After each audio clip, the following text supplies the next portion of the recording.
Hi, I want to talk to you a little bit about the challenge of unconditional love. How many of us know or have experienced what unconditional love is? According to Webster's dictionary, unconditional means absolute, unqualified. And love, one of the definitions anyway, means to hold dear or to cherish. And if we put those two together, you have absolute, unqualified endearment or cherishing of another. Now, I was raised in a Judeo Christian family, and I was always taught that unconditional love is unmerited. Even when we don't deserve it, we are fully and completely loved. And if you are a parent, you can understand how this is true, because your child may be, driving you a little crazy or actually hurting your heart, but you love them anyway, without question. Well, we can go to Google for perhaps many more definitions and maybe more proper definitions. In my work, something that I have discovered, so it's very much on my heart, is that the majority of my clients have never experienced or rarely experienced true unconditional love. And in one way or another, they are looking for it. That full-on acceptance that they are enough just as they are. So I've been thinking a lot about this. How can we offer that which we've never received?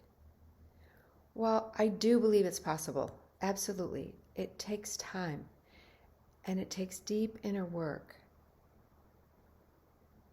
to be able to discover how to have that love for ourselves without the expectation that other people are here to fill our cup or meet all of our needs. It can become a juxtaposition, quite honestly. We all need love from others, as it is truly part of being human. Yet when we place expectations for someone to love us, we can lose sight of the truth of what it is we really need in that moment and decide that it's their love that's going to fill us up and make choices that only serve us temporarily. So I'm curious, what do you use as a substitute for real unconditional love?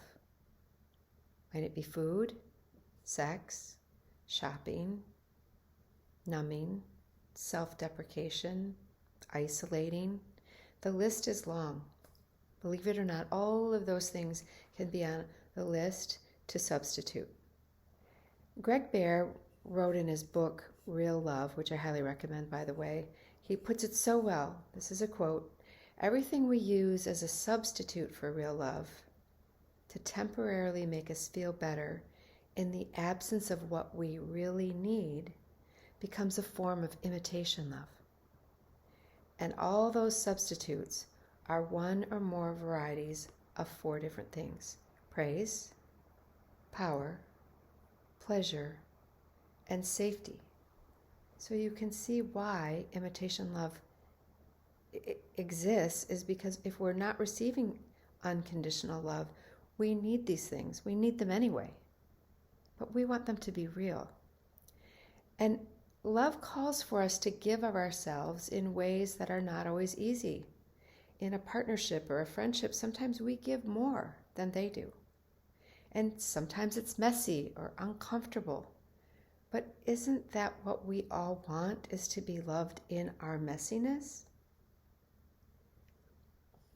Shoot, anybody who's ever been married or lived with someone realizes there might just be a reason that there wasn't a sequel to Cinderella.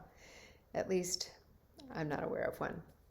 But to be accepted and to be known, to be seen, like really seen and loved in all of our imperfection. This is every human being's heart desire, perhaps even when we don't know it. And yet, here's the challenge. If we want this for ourselves, then does it not imply that we all have a responsibility to bring real, unconditional love to others, including those whom it may not come quite so easily?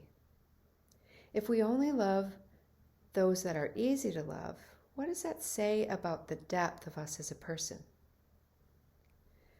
I invite you to a challenge for the next several weeks, month, or even a coming year, if this is really important to you. It's important to me. I've been doing this for a long time. I'd like you to choose at least one person who is that, that person who sort of drives you crazy or annoys you, or you fill in the blank. And take the time to not just see with your eyes, but to see them, to support their journey, and to decide to love them for who they are, not who they aren't, or what they do or don't do for you. What would that take? Now, you may have different answers. I know for me it would be asking questions, getting to know them a little bit better, maybe some breath work, spending time, moving deeper within myself to discover what is in me, what is in you that is resisting the that in them.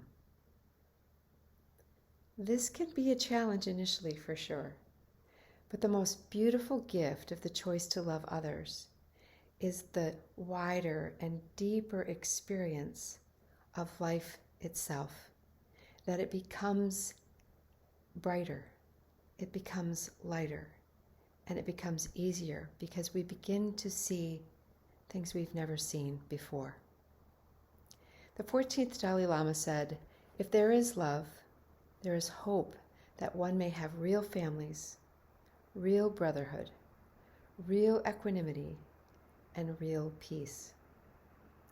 So as our hearts open to offer unconditional love, we not only offer a newfound grace or unqualified endearment, unmerited favor for others, we discover that we can offer it to ourselves, even if it's messy, even if we've never received it before.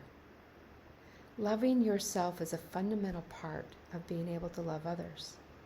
So when you start practicing loving others, it will lead back around again to your own self-love, which then grows and grows for you and for others and becomes so beautiful.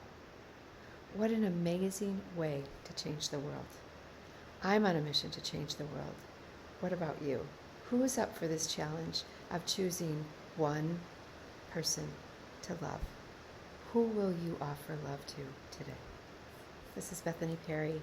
Thank you for joining me. I look forward to hearing your comments about this challenge.